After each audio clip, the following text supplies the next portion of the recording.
Hey, how's it going? This is something that I talk about all the time, especially with a lot of my clients, and something that I use to perfect and improve myself.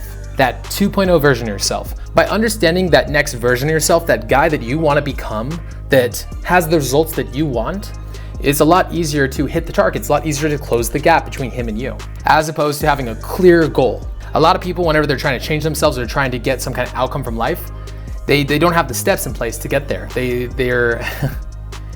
They're winging it, which this is actually what I did a lot in my early 20s, and I would wing it and I would just pray that the answers would come to my lap. And as time went on, I had to keep getting creative with the way that I was improving myself because I'd keep hitting plateaus. Then when I hit the plateaus on any goal that I had, I would have to come up with a creative plan to fix it or to persevere. And so I came up with this plan, this 2.0 version of yourself, planning the future me that gets the results that I want from life. Now, that's what this video is about. It's about designing that guy and figuring out who he is and then how to become him. And with that being said, let's get into the video. Yeah, I confess, Father, I confess, 'cause I've been living wrong. So this 2.0 version of yourself, what does he look like? Who is this guy? Now, first, to have this answer, you have to know what is your goal? What is the outcome that you want from life? Is it that you want better results with women? Is it that you want more money? Do you want better friends? Do you want a higher quality experience of life? Do you want to have less depression?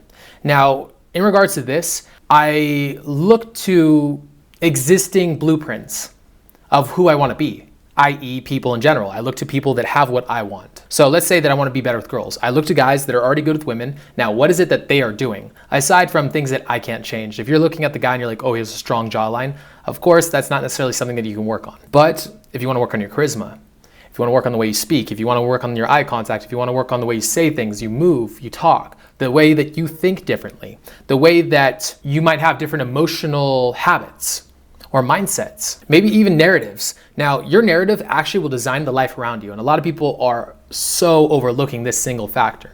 When you guys are trying to improve, but you are still living through the same narrative, your brain is gonna seek to continue to find the same narrative again and again. If you break up with a girlfriend or a boyfriend, you're gonna find it again and again and again, over and over until you realize that it's a pattern and you break it. So in the same way, if you're holding on to the same narrative, of course, you're gonna have the same outcome from life. You're gonna have the same periphery. So that's something you gotta fix. So what do? You look at everybody in a certain arena that has the results you want. Now, what are the actions that all these people are taking that gets them that result? Now you gotta ask yourself this: why aren't you able to take those results yourself? Now, in anything in life, there are things that draw you to the action and prevent you and pull you away from taking that action. So in regards to approaching women, for example, if I was gonna go talk to a girl, what stops me from approaching her? Fear of rejection, fear of maybe people not liking me, fear of me losing out on ego, maybe getting an ego death.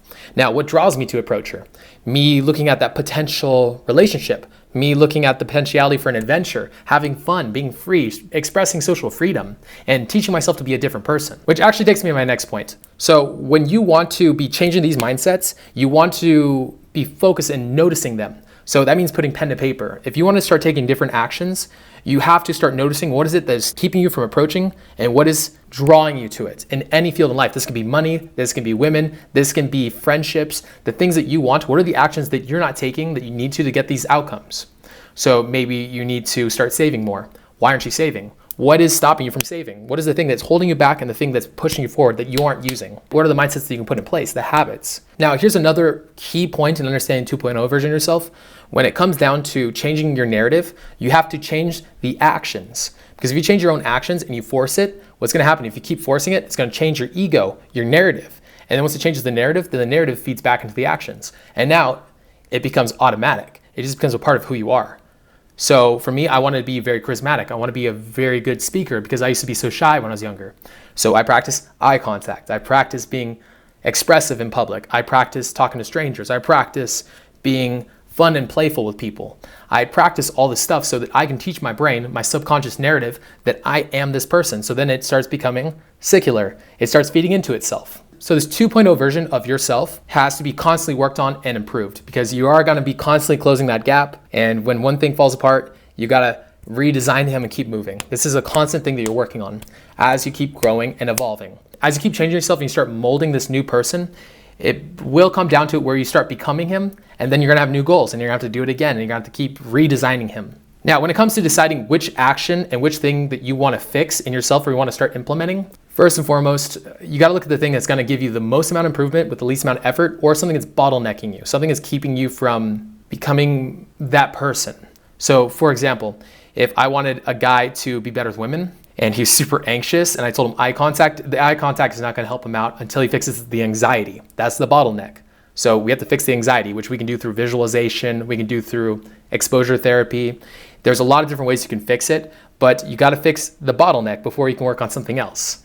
So when you're trying to improve this next version of yourself, notice the bottleneck. The ultimate thing is that nobody is cut from a different cloth. Anything that somebody else is or can do, you can do as well. You just have to change the mentalities. Now with this doesn't help really to work on mentally. You have to put pen to paper. If you're not putting pen to paper and you're not thinking things through critically, you're just like, oh, I'm gonna think about it and that's gonna be the case. It's gonna be tough for you to make those hard decisions, those hard changes, because when you try to make those hard changes, you're not gonna have it in your periphery.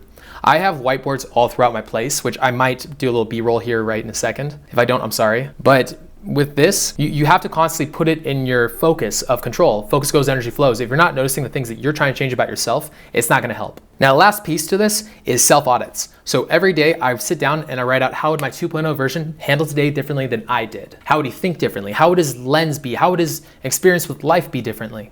And now I use this to self-reflect. So now I'm like, oh, this is how I should think. This is the version of me that I want to be. And now it becomes a lot easier for me to start becoming that guy, because focus goes, again, energy flows. This is honestly a super dense topic. So if you guys do have questions about this, let me know. And if you guys do want coaching, I do consultations, links in the description below. And with that being said, peace out.